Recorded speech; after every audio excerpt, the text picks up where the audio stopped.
নমস্কার, আমি প্রতিমার রান্না বান্নায় আপনাদের স্বাগত। আজকে বানাবো দই কাতলা। তার জন্য প্রথমেই নিয়ে নিয়েছি কাতলা মাছ, ধুয়ে লবণ হলুদ মাখিয়ে রেখেছি। আর নিয়ে নিয়েছি একটা পেঁয়াজের পেস্ট, 4 চামচ টক দই ফেটিয়ে রেখেছি, 2 চামচ পোস্ত, 6টা মতন কাজু দিয়ে পেস্ট করে রেখেছি।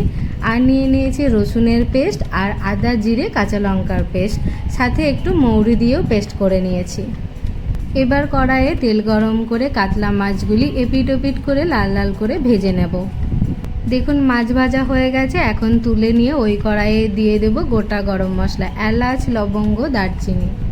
এখন দিয়ে দিচ্ছি পেঁয়াজের পেস্ট, একটু নাড়াচাড়া করে নিয়ে দিয়ে দিচ্ছি রসুনের পেস্ট। একদম শুকিয়ে যাওয়া পর্যন্ত কষাতে থাকতে হবে। দেখুন জল শুকিয়ে এসেছে। এখন ওর মধ্যে দিয়ে দিচ্ছি আদা জিরে কাঁচা লঙ্কা মৌরির পেস্ট।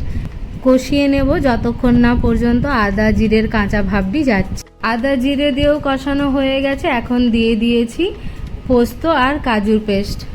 এবার আর খুব বেশিক্ষণ নাড়াচাড়া করার দরকার নেই, 2 থেকে 3 মিনিট নাড়াচাড়া করে নিলেই পোস্ত এবং কাজুর কাঁচা ভাব চলে যাবে।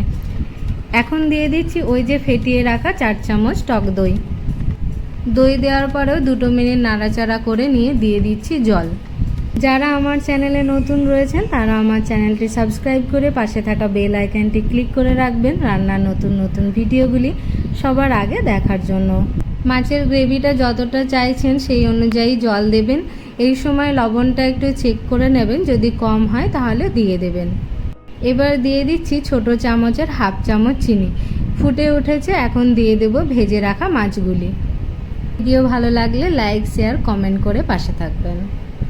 এবার গরম মশলা দিয়ে ঢাকা দিয়ে কিছুক্ষণ লো ফ্লেমে ফুটিয়ে নিলেই তৈরি হয়ে যাবে দই কাতলা।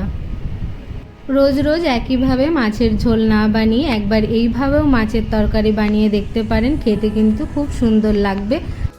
আবারও আসবো অন্য একটি রান্নার ভিডিও নিয়ে। ততক্ষণ পর্যন্ত good day, good luck and eat safe. Thank you for watching.